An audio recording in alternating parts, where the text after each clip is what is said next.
and transform the world of atoms. Now, at this moment, we face the extraordinary prospect of a new industrial revolution, one on par with the invention of the steam engine or Bessemer steel. But it will never come to pass if overregulation deters innovators from taking the risks necessary to advance the ball. Nor will it occur if we allow AI to become dominated by massive players looking to use the tech to censor or control users' thoughts. And I'd ask, if you step back a moment and ask yourself, who is most aggressively demanding that we, meaning political leaders gathered here today, do the most aggressive regulation? It is very often the people who already have an incumbent advantage in the market. And when a massive incumbent comes to us asking us for safety regulations, we ought to ask whether that safety regulation is for the benefit of our people or whether it's for the benefit of the incumbent. Now, over the last few years, we've watched as governments, businesses, and nonprofit organizations have advanced unpopular and, I believe, downright ahistorical social agendas through AI. In the U.S., we had AI image generators trying to tell us that George Washington was black or that America's Doughboys in World War I were in fact women. Now, we laugh at this now, and of course it was ridiculous, but we have to remember the lessons from that ridiculous moment.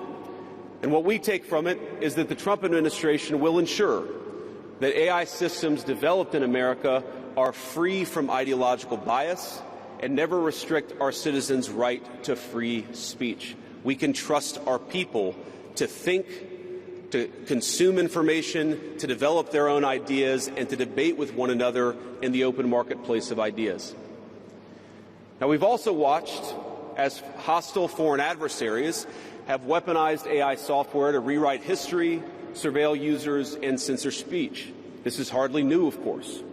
As they do with other tech, some authoritarian regimes have stolen and used AI to strengthen their military, intelligence, and surveillance capabilities, capture foreign data, and create propaganda to undermine other nations' national security. I want to be clear. This administration will block such efforts, full stop.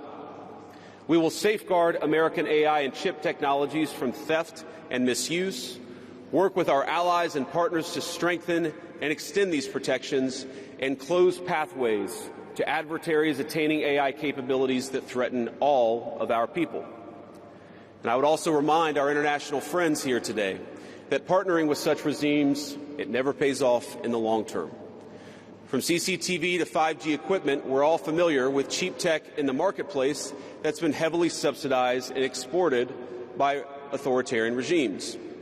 But as I know, and I think some of us in this room have learned from experience, partnering with them means chaining your nation to an authoritarian master that seeks to infiltrate, dig in, and seize your information infrastructure.